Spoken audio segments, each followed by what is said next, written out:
মধ্যে অত্যন্ত উৎসাহ উদ্দীপনা আছে। মানুষ তার গণতান্ত্রিক অধিকার ভোটটা মানুষ প্রয়োগ করতে চায়, কিন্তু এরই ভিতরে গতকাল রাত্রে অনেকগুলো অনাকাঙ্ক্ষিত ঘটনা ঘটেছে যা আমরা বিভিন্ন নিউজ মাধ্যমে দেখেছি, এবং গাড়িতে বসে আমি নিউজ মাধ্যমে দেখছিলাম যে একই ধরনের ঘটনা অনেক জায়গায় ঘটছে কিছু রাজনৈতিক দল বা তাদের সদস্যদের দ্বারা।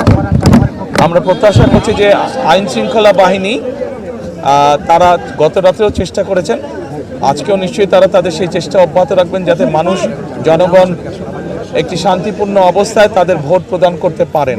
কারণ গত এক যুগেরও বেশি সময় ধরে মানুষ এই অধিকার থেকে বঞ্চিত ছিল। মানুষের মধ্যে অত্যন্ত উৎসাহ উদ্দীপনা আছে। আমি সকলকে আহ্বান করব, আসুন আমরা সকলে মেনে চেষ্টা করি মানুষ যাতে শান্তিপূর্ণভাবে সুন্দরভাবে তাদের এই অধিকারটি প্রয়োগ করতে পারে, এবং আমরা সকলে মিলে একটি আমাদের প্রত্যাশিত সুন্দর বাংলাদেশ আমরা গড়ার উদ্যোগ গ্রহণ করতে পারি। তাহলে জয়ের ব্যাপারে আমরা আলহামদুলিল্লাহ আমরা কনফিডেন্ট, আমরা আশাবাদী জয়ের ব্যাপারে।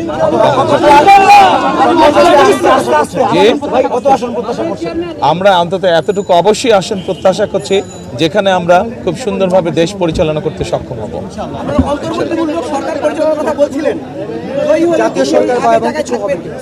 আমরা বলেছি যে আমরা যে সকল রাজনৈতিক দলকে একসাথে নিয়ে আমরা আন্দোলন সংগ্রাম করেছি, আমরা চাই আমরা কম বেশি সকলকে নিয়ে একসাথে দেশ পরিচালনা করতে। না, সারা দেশের খবর আমি এখনো পাইনি, আমি মাত্র অফিসে আসলাম। আমি 5 ঘন্টা অতিবাহিত হয়েছে, কিন্তু আমি তো ঘুরছিলাম এতক্ষণ, বিভিন্ন জায়গায় আমি গিয়েছিলাম, কাজে আমি খবর নিতে পারিনি। এরই ভিতরে আমি মোবাইলের মাধ্যমে যে বিভিন্ন আপনারা যারা সংবাদ মাধ্যম আছেন আপনাদের বিভিন্ন খবরগুলো আমি দেখছিলাম, আপনাদের খবরেই দেখলাম আমি যে বিভিন্ন জায়গায় এখনও কিছু অপ্রত্যাশিত ঘটনা ঘটছে। কোনো একটি রাজনৈতিক দল এখনও কিছু অপ্রত্যাশিত ঘটনা তারা বারংবার ঘটিয়ে যাচ্ছে।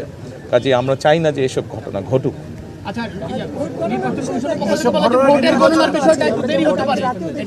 কেন ভোট গণনার ভিতরে আসেন?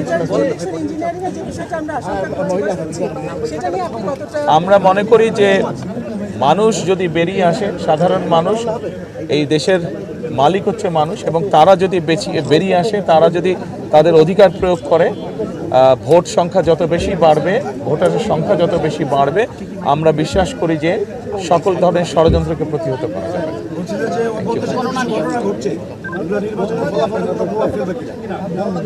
এগুলা নির্বাচনে যারা এইসব ঘটনা ঘটাচ্ছে তাদের প্রতি তো মানুষের বিরূপ ধারণা হবে বলে আমরা বিশ্বাস করি, কারণ ঘটনাগুলো তো ভালো না। তারা তো বিভিন্নভাবে বিভ্রান্ত করার বা অনৈতিক কাজ করার তারা চেষ্টা করছে, কাজে তাদের প্রতি নিশ্চয়ই মানুষের বিরূপ ধারণা হবে।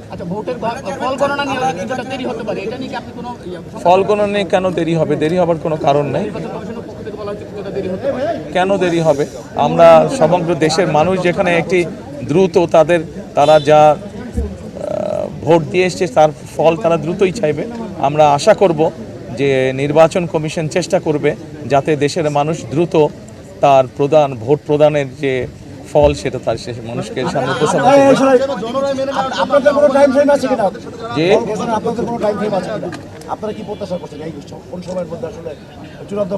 দেখুন, আমরা 91 সালে দেখেছি নির্বাচন, আমরা 96 সালে দেখেছি, 2001 সালে আমরা নিরপেক্ষ নির্বাচন দেখেছি। স্বাভাবিক একটি তো সাধারণ টাইম ফ্রেম তো আছে। আমরা প্রত্যাশা করব যে সেই টাইম ফ্রেমের মধ্যেই জনগণ রেজাল্ট জানতে পারবে। জনরায় মেনে নেওয়ার জন্য বাংলাদেশের সবসময় প্রেক্ষিতে হেরে যায়, বলে নির্বাচন সুষ্ঠু হয়নি। আপনার জায়গা থেকে আপনারা জনরায় মেনে নেবেন কিনা, এবং যারা হেরে যাবে তাদেরকে মেনে নেওয়ার জন্য আহ্বান জানাবেন? নির্বাচন যদি সুষ্ঠু, নির্বাচন যদি নিরপেক্ষ হয়, নির্বাচন যদি বিতর্কিতহীন হয়, তাহলে অবশ্যই কেন মেনে নেব না? সব দলই আমরা মেনে নেব, কিন্তু অবশ্যই এখানে একটি শর্ত আছে যে নির্বাচন নিরপেক্ষ হতে হবে, নির্বাচন শান্তিপূর্ণ হতে হবে। আমরা যেসব অনাকাঙ্ক্ষিত ঘটনা দেখছি, যেভাবে মানুষকে বিভ্রান্ত করার চেষ্টা হচ্ছে, এরকম বিষয় তো অবশ্যই মেনে নেওয়া যাবে না, কেউই মেনে নেবে না। আমার কাছে মনে হচ্ছে যে ভোটার উপস্থিতি আমি যতটুকু ঢাকা শহরে দেখেছি, আমার কাছে মনে হচ্ছে আলহামদুলিল্লাহ মানুষ অত্যন্ত উৎসাহ ভরে তার ভোট প্রয়োগ করতে যাচ্ছে। 17 বছর আপনার এই ভোটের দিনটার জন্য আপনারা আন্দোলন করেছিলেন, আপনার হাজার হাজার নেতাকর্মী শিকার হয়েছেন। আজকের দিনটি কি আপনাদের সেই আন্দোলনের সফলতা কিনা? এটা শুধু আমাদের আন্দোলনের সফলতা না, 17 বছর ধরে বাংলাদেশের কোটি কোটি মানুষ, কোটি কোটি ভোটারই ভোট থেকে বঞ্চিত ছিল, ভোট প্রদান থেকে বঞ্চিত ছিল। আমি মনে করি যে এটা সমগ্র বাংলাদেশে যে প্রায় 13 কোটি ভোটার আছে সকলের জন্য একটি উল্লেখযোগ্য দিন, সকলের জন্য একটি স্মরণীয় দিন আজকের দিনটি। ধন্যবাদ, সকলে ভালো থাকবেন। Thank you. আজকে সকালে এই কেন্দ্রে ভোট দেওয়ার প্রতি বছর করে ভোট উৎসব হচ্ছে, মানুষ অংশগ্রহণ করছে, সেটা কি শেষ পর্যন্ত থাকবে? আপনি কি মনে করেন? প্রধান উপদেষ্টার কাছে যেহেতু উনি সরকারে আছেন, ওনার কাছে হয়তো ইনফরমেশন বিভিন্নভাবে থাকতে পারে। আমি যেহেতু এখনও সেভাবে সারা দেশে ইনফরমেশন জানেন, কাজে আমি এ ব্যাপারে বলতে পারবো না। আমি শুধু ঢাকা শহরে যতটুকু দেখেছি, আমি তো বললামই যে মানুষের মধ্যে উৎসাহ উদ্দীপনা আছে। আমরা বিশ্বাস করি গত 2 দিনে যেভাবে দেখেছি মানুষজন লঞ্চ, স্টিমারে, ট্রেনে, বাসে করে বিভিন্ন উৎসাহ নিয়ে দেশে ফিরে গিয়েছে, যার যার এলাকায় ফিরে গিয়েছে ভোট প্রদানের জন্য। আমরা প্রত্যাশা করি যে সেই উৎসাহটার প্রতিফলন আজকে নিশ্চয়ই থাকবে বিভিন্ন জায়গায়। জামাত ইসলামের বেশ কয়েকজন এজেন্ট বা সদস্য তারা অস্ত্র নিয়ে ধরা পড়েছে, টাকা নিয়ে ধরা পড়েছে, এই বিষয়গুলো নির্বাচনকে আসলে অনেক জায়গায় প্রশ্নবিদ্ধ হয়ে আজকে সকালেও আমি কোনো একটা নিউজে দেখেছি, আজকে সকালেও বোধহয় ঘন্টা 2 আগেও এর একই ঘটনা ঘটেছে। ধন্যবাদ সাংবাদিক ভাইরা, ভালো থাকবেন সকলে। আসুন আমরা চেষ্টা করি। গণতন্ত্রে উত্তরণের পথ আসলে বলা হচ্ছিল, এটা আসলে সফল হলো কিনা? গণতন্ত্রে উত্তরণের পথে আমরা উঠলাম কিনা? অবশ্যই জনগণ যদি শান্তিপূর্ণভাবে, নিরপেক্ষভাবে ভোট দিতে পারে, গণতন্ত্রের সূচনা তো অবশ্যই শুরু হবে। এটা বোধহয় too early to say, too early to make any comments.